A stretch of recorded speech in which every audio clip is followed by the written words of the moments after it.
Hey guys, welcome back to another League of Legends video, and this one isn't a why no one plays, but it's another discussion type video since I do love making stuff like this. Today's topic is a pretty simple one. Why are some champions in League absolutely hated? Now, I'm not going to really talk about any champion specific details, for example, why do we hate Yasuo or Riven mains. I'm not trying to call anyone out. As you're aware from my other League videos, I place a greater focus on character theme and gameplay design. I do not want anyone to take this video as an attack towards any group of player.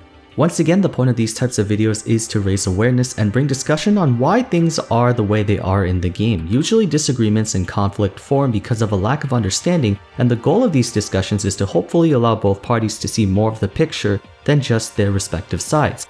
In every single video game, especially competitive player versus player ones that feature a selection of characters to choose, whether we're talking about Pokemon, Smash Bros, Overwatch, League of Legends, what have you, community sentiment develops over which characters are fun and which ones aren't, especially going up against. And while enjoyment of battling a champion is largely dependent on the matchup, most of the time in League you're not particularly excited or happy to fight anyone regardless of who you're playing. On the other hand, there are champions that you do not enjoy fighting almost all the time. Everyone's perspective differs, of course. A list of champions a top main dislikes going up against would not match that of a support main. So what causes champions to be hated by a large percentage of the community? It plays on a variety of factors, so I think it's best to take them on one at a time. Starting off first with abilities, the various attributes that comprise a champion. For some champions it could just be one particular ability such as a Q, or W or E, ultimate, passive, and in other cases it might just be all of them. Usually the champions in particular with a singular ability are ones that force opponents to change their entire strategy based on whether that spell is on or off cooldown. Mind you, something like that isn't uncommon. We usually have champions with game-changing ultimates like Amumu, Orianna, or Ashe, but they generally do not receive much backlash because while a lot of power is loaded into that spell, it's more dependent on the person wielding that champion's ability to execute it in a meaningful way. Champions' dislike for their abilities can result from either straight nullification of interaction or easily obtainable threat, such as Jax's Counter-Strike, Malzahar's Nethergrasp, Cassiopeia's Miasma, Echo's Chrono Break, just to name a few.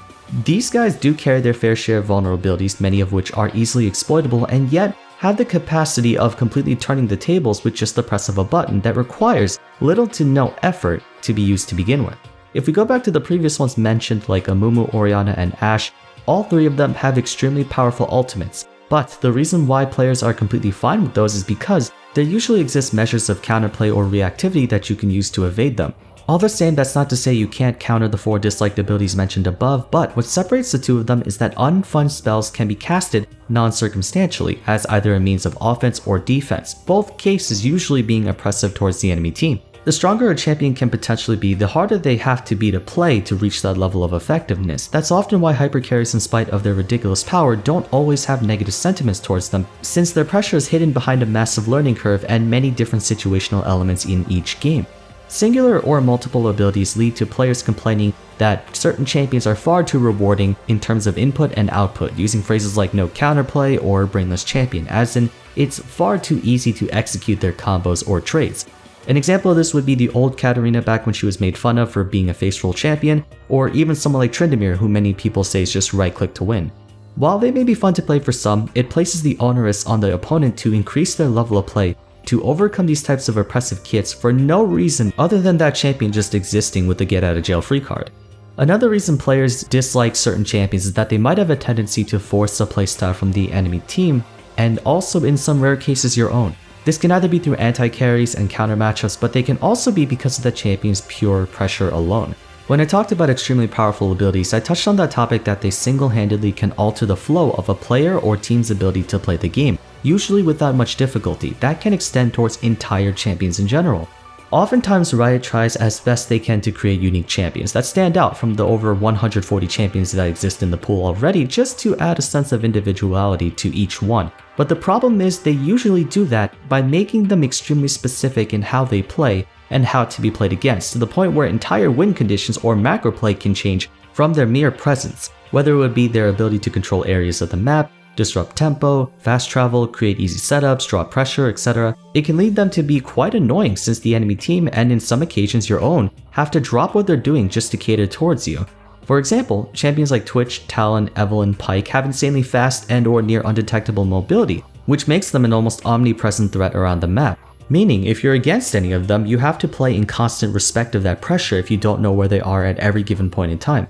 Champions like Soraka, Malzahar, Quinn, Teemo have kits engineered towards countering specific champions or scenarios, making them unstoppable to deal with on one hand and practically useless on the other. The former two, the enemy team is forced to change their entire build around just to accommodate for those factors. The latter two effectively shut down an entire subcategory of champions, melee auto attackers.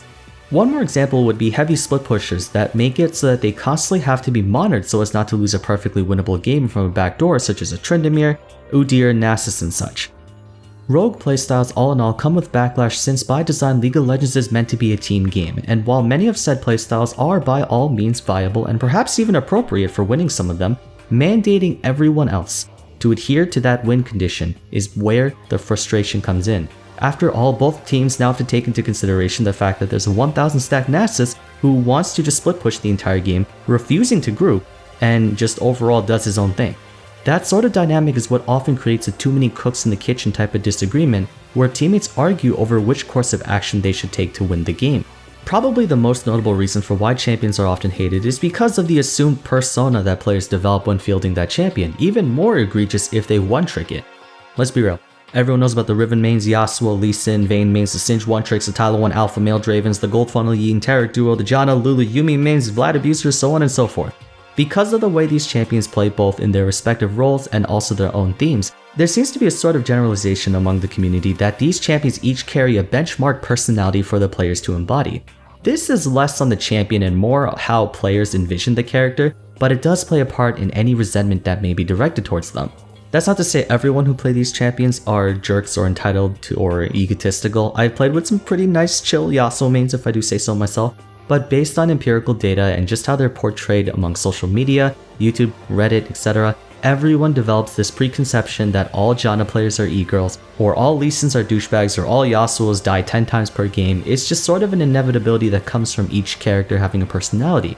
That isn't exclusive to League either. Over in the Smash Bros community, there is immense hatred towards people who play Sonic. That's a whole nother topic to talk about. It's not right to generalize or any prejudice of course, but more often than not it is hard to separate the player from the character, and in some ways that is part of the experience. Naturally, players who really love being fast and furious would pick aggressive and mobile champions like assassins. Team players would pick up champions that help out their team. Your personality in real life is conducive to what champions you gravitate towards. I for one really enjoy champions that dish out heavy punishment and can also take it, which is why I enjoy bruisers and brawlers like Renekton, Sylas, Darius, Jarvan, and so on and so forth. It's perfectly okay to pick champions that resonate with the type of player you are. This is what makes League of Legends such a fun game to play, because with all the champions that exist in the game, it has a little something for everyone to enjoy. But unfortunately, that also means that each champion comes with its own set of stereotypes regardless of which one you're talking about. There's nothing we really can do to stop players from disliking a champion. Everyone is entitled to their opinion. Those who hate Riven will always ask Riot to nerf her into the ground. Those who love Yasuo will always ask Riot to buff him. But maybe this video helped in creating some insight on the main things that contribute to a negative bias towards certain characters in the game. I could give you the lazy response and say that's just how it is in life, but Riot definitely has a tendency to release champions that receive massive controversy, and while I think it's impossible for anything to be done about the third point, fixing the game to address the first and second one is possible. The problem is that therein lies the catch-22 of champion design in League. If you want to continue to expand on the limitations of what a champion can do, you'll often be met with many cases of overpowered abilities or cancer playstyles, such as newer releases like Zoe, Sylas, Kai'Sa, Aphelios. To this day I still don't know what he does, but if you standardize how champions are designed, that can make every new release feel samey or cookie cutter, which means the only thing they can do is just play with the hand they've been dealt in the best way possible. As always, this is a discussion video, so I highly encourage you to share your thoughts and opinions in the comment section below. Whether you think there might be more reasons as to why champions are hated in the game, or if you have something else in mind you want to talk about, this is the first discussion video I made about League in a while that does not pertain to a champion, so if it was a bit unorganized, I do apologize. That being said, hope this video was beneficial to those who needed it and entertaining to those who wanted it. If you did enjoy, it would be awesome if you could give this video a like, and be sure to subscribe if you want to see more content like this. While you're waiting for the next discussion video though, I have an entire playlist of videos on unpopular champions if that tickles your fancy. But for now, that's going to be it. Thank you all so much for watching, and I hope to see you again soon in the next video. Take care.